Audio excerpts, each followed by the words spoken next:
On my orders, the United States military has begun strikes against al-Qaeda terrorist training camps and military installations of the Taliban regime in Afghanistan.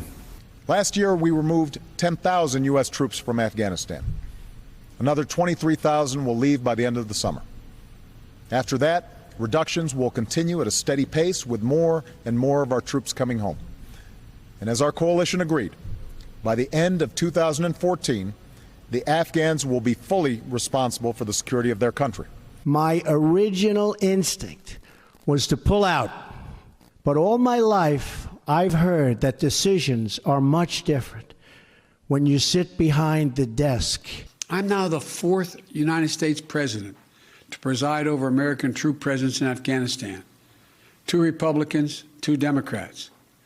I will not pass this responsibility on to a 5th. President Joe Biden is pulling all U.S. troops from Afghanistan by September 11th, the 20th anniversary of the 2001 terrorist attacks that led to U.S. military intervention in that country. That decision ran counter to the recommendations of his top military commanders, who said it could undermine security in the country. Joining us now, President of the Council on Foreign Relations, Richard Haass, and staff writer for The New Yorker, Dexter Filkins. And Joe, you may take it away now as you tap the table. I think you need to say something. Go ahead. It's all right. I'm a little frustrated. Why? With the decision. Well, that's okay. We're going to talk about it. It's been made. Well, Dexter, yes, it is. Richard Haass is going to tell us how we can live with it. He's going to tell us how we can live with it. That's great. Dexter, so I think about you often and what the number of times you've been on our show. I remember you talking about how terrible things were in Iraq in 07, 08. I remember you coming back on in 2010 saying you didn't even recognize the country because there had been things had become so much more stable. It was actually jarring. America then left. American troops then left overnight Iraq, and then ISIS followed. Now, you've been going into Afghanistan since the 1990s. So, haven't you? I thought you have, and you're lamenting that fact. So, do you fear the same thing could happen in Afghanistan with the U.S. presence leaving? That we could have a vacuum, and in that vacuum, we could see terrible things grow out of that vacuum? I'll be surprised if it doesn't happen that way. I mean, I was just there in January. The Taliban are already in the capital. I mean, they're occupying neighborhoods inside Kabul, so they are already inside the gates. And I think there's 7,000 American and NATO troops there now. They're mostly doing training missions, training the Afghan forces. But when they pull out, I'll be very, very surprised if the government can hold together for very long. I don't expect it. I'm happy to be wrong on this one, but I would not be surprised at all if it all came apart very quickly. Dexter, who has the most to lose? Who do you most fear will suffer if that happens? Well, I think that's an easy one. That'll be the women, and that's half the population. They've gained the most. I mean, when I started going there in the 90s, when the Taliban was in the government, girls were not allowed to go to school at all, like zero. And now it's just made leaps and bounds. And so it's easy to say, yeah, we failed, we haven't accomplished anything, but that just isn't true. And particularly with regard to women, they're everywhere. They're in the parliament, they're doctors, they're PhDs. It's transformed the society. And I think it's the women who are more worried than anyone else. Mm. And Richard Haass, it is a lie when people say that our soldiers and our Marines and our sailors and our airmen have failed over there.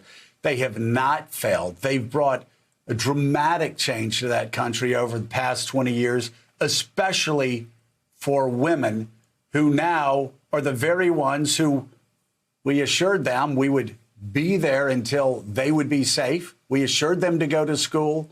We assured them to get involved in politics. We assured them that we would protect them against the most extreme elements. And as Dexter says, and any other observer now says, those are the very women who will most likely suffer the worst once we leave. Look, what you say and what Dexter said is unfortunately true. So we succeeded to some extent in Afghanistan, but we've not succeeded in making the government self-sufficient. The reason is the ethnic base and the tenacity of the Taliban. Is also an extraordinarily divided and conservative society. I first went there in '78, Joe, and in some ways Afghanistan has changed a lot, in some ways not at all. Plus, they've had the advantage of a sanctuary in Pakistan. And history shows it's almost impossible to defeat a group such as the Taliban if they enjoy the advantages of a sanctuary in some third country, and that's the case here. So we're in a tough situation. It's the reason I was against the president's decision, but he's made it. And that's why I think there's two things we really need to do. One is to continue to give aid to this government. It's one thing to pull out troops. It's another not to give it aid. And two, it's a long shot, but I would put pressure on the regional countries. Some of them, whether it's China, Iran, Pakistan, they've got to worry about drugs from Pakistan. They worry about massive refugee flows. China, we know, is worried about terrorism. So I would convene a regional grouping to put some pressure on the Taliban. It's a long shot, but I think it's our best shot. Richard, let's talk about what America has learned over the past 20 years in fighting these wars. We learned, certainly we learned in Syria about the strength of a limited footprint, a sustainable presence, and the ability not to win a war in Syria, but to push back on ISIS, to push back on Turkey, to push back on Iran, to push back on Russia, and to push back on Assad at the same time. These people that are saying, oh, we've got to leave, we're never going to win this war, are actually presenting a false choice, sometimes, as in Germany, as in Korea, and as it could have been in Afghanistan. We could have had a very limited presence there. And while we could have not won the war, we could have stopped a lot of terrible things from happening just by that limited presence. Again, at the risk of agreeing with you too much in the morning, you're right there. Look, sometimes in foreign policy, what's really important is what you try to avert, not what you try to accomplish. And averting the idea that Afghanistan could be taken over by the Taliban seems to me an achievable goal at a minimum cost. I think in some of the places you mentioned, like Iraq and Afghanistan, we overreached. We try to transform these societies. We try to take on too much. I think the danger now, Joe, is in some of these places we may end up underreaching, essentially saying, well, we can't bring peace or we can't bring a military victory. But as you say, that was never the definition of success. We need to have modest definitions of success with modest means put towards those ends. And I think in those ways, if we're modest in our aims and we're modest in our means, I do think we can avoid the worst. And in some of these situations, that might be enough.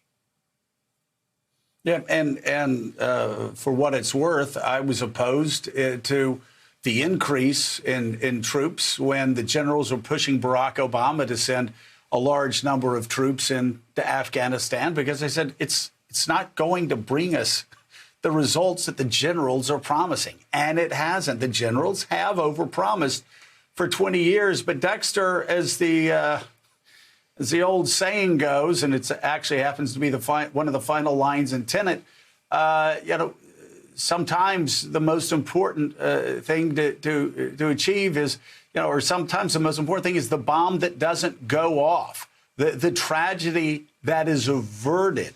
And in this case, that may have been what our troops had been doing in Afghanistan all these years.